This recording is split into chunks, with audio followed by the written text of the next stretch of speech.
श्री स्वामी समर्थ. स्वामी महाराजांच्या कृपेने तुमच्या सर्व इच्छा मनोकामना पूर्ण हो. उद्या आहे सोमवती अमावस्या. सोमवती अमावस्येच्या दिवशी जर आपण काही उपाय केले, काही सेवा केल्या तर त्याचे आपल्याला कित्येक पटीने पुण्यफळ हे प्राप्त होत असते व आपण केलेले उपाय देखील प्रभावी ठरत असतात. सोमवती अमावस्येला काळ्या तिळाचे दान अवश्य करा.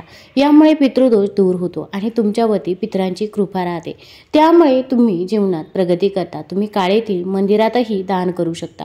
सोमवती अमावस्येला तुम्ही भगवान शिव आणि माता पार्वतीची पूजा अवश्य करावी. यामुळे तुमच्यावर शिवकृपा राहील.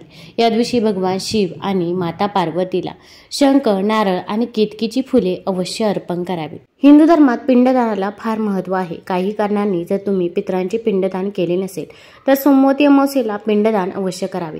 यामुळे पितरांची अतृप्त आत्मा देखील संतुष्ट होतात.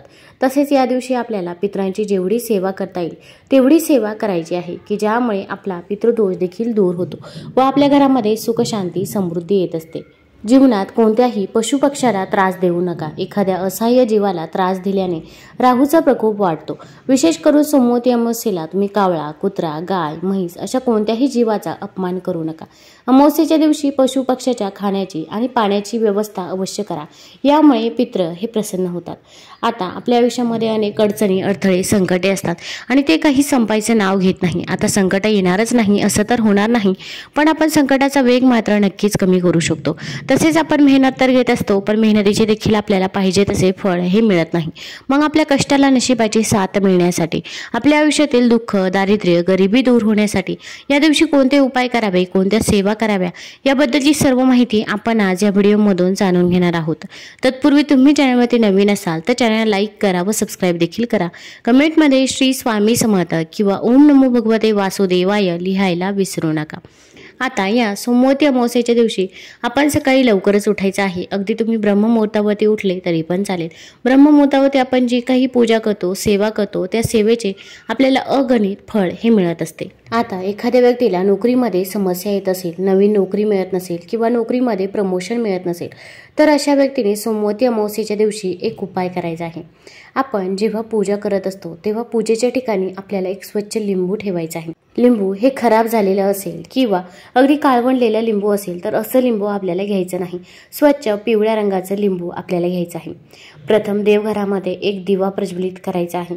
एक प्लेट घ्यायची आहे. प्लेटमध्ये आपण कुंकवाने स्वस्तिक काढायचं आहे. कुंकवामध्ये गुलाबजल किंवा गंगाजल टाकावं आणि त्या कुंकवाने प्लेटमध्ये स्वस्तिक काढावं. स्वस्तिक हे शुभतेचं आणि मांगल्याचं प्रतीक समजलं जातं. जिथे स्वस्तिक काढलं जातं तिथे नेहमी शुभ कामे ही होत असतात. त्या स्वस्तिकवरती आपल्याला थोड्याशा अखंड अक्षदा अर्पण करायचे आहे. अक्षदा या कुठेही तुटलेल्या फुटलेल्या नसाव्या. त्यानंतर मातीची पंती घ्यायची आहे किंवा कणकेचा दिवा घ्यायचा आहे. या दिव्यामध्ये तुम्ही शुद्ध तूप किंवा तिळाचं तेल, मोहरीचं तेल टाकू शकता. आता या दिव्यामध्ये आपल्याला काही वस्तू टाकायची आहे.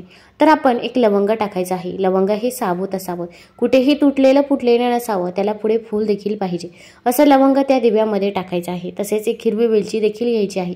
एक हिरवी वेलची त्या दिव्यामध्ये टाकायची आहे आणि हा दिवा प्रज्वलित करायचा आहे. या दिव्याला हळदी कुंकू लावायचं आहे, फूल व्हायचं आहे. त्यानंतर आपण एक लिंबू घ्यायचा आहे. लिंबू आपल्या उजव्या हातामध्ये ठेवायचा आहे. त्यानंतर आपल्याला काही उपाय व काही सेवा देखील करायची आहे. कारण की भरपूर वेळा आपण फक्त उपाय करतो आणि त्यासोबत जर काही सेवा केल्या नाही तर आपल्याला त्याचा काही एक रिझल्ट बघायला मिळत नाही. त्यामुळे सेवा करणे देखील तितकेच गरजेचं आहे. तर आपण एक लिंबू हातामध्ये घेतल्यानंतर आपण ओम नमः शिवाय, ओम नमः शिवाय या मंत्राचा 108 वेळा जप करायचा आहे. तसेच तुम्ही कालभैरव अष्टक देखील 11 वेळा पठण करायचं आहे. अगदी या सेवा करणे तुम्हाला शक्य होत नसेल तर तुम्ही मोबाईलवरती लावलं, श्रवण केलं तरी पण चालेल. त्यानंतर हे लिंबू आपण पूजेच्या ठिकाणी ठेवायचं आहे. आता हे लिंबू आपण सकाळी घ्यायचं आहे. दिवसभर आपण जिथे पूजा मांडत असतो किंवा अगदी देवघरामध्ये जरी दिव्याजवळ हे लिंबू ठेवलं तरी पण चालेल. आता ज्या व्यक्तीला नोकरीमध्ये अडचणी, अडथळे येत असतील तर त्या व्यक्तीला आपण पाटावरती बसवायचं आहे. बसवताना पूर्वेकडे किंवा पश्चिमेकडे तोंड करून बसवायचं आहे. त्या व्यक्तीवरून आपण हे लिंबू 7 वेळा उतरवायचं आहे. उतरवत असताना आपण म्हणायचं आहे की माझ्या मुलाला, पतीला जी काही नजरबाधा झालेली असेल किंवा नोकरीमध्ये ज्या काही समस्या येत असतील तर ते दूर होऊ दे असे आपण मनोकामना करायची आहे. त्यानंतर या लिंबाचे आपल्याला 4 भाग करायचे आहे आणि जिथे पण चौरस्ता असेल तर तिथे चौरस्त्यावर आपण 4 दिशेने हे लिंबू फेकून द्यायचे आहे. असे केल्याने लवकरच नोकरीची ऑफर मिळू शकते अशी धार्मिक श्रद्धा आहे. तसेच नोकरीमध्ये येणारे सर्व समस्या, अडचणी, अडथळे देखील दूर होतात. आपण हा उपाय सोमवती अमावस्येलाच करायचा आहे। आता या दिवशी आपल्याला आणखीन एक उपाय करायचा आहे। या उपायासाठी देखील आपल्याला लिंबू घ्यायचा आहे। लिंबू मधोमध आडवं कापून घ्यायचं आहे। यामधील रस आपण काढून घ्यायचा आहे, बिया काढून घ्यायच्या आहे। हा रस आपण लिंबू सरबत बनवण्यासाठी वापरू शकता किंवा घरात इतरही काही कामांसाठी आपण हा लिंबाचा रस वापरला तरी पण चालेल। आता आपण लिंबाचे 2 भाग केलेले आहे। आपल्याला 2 दिवे प्रज्वलित करायचे आहे। आता या लिंबामध्येच आपण दिवे प्रज्वलित करणार आहोत।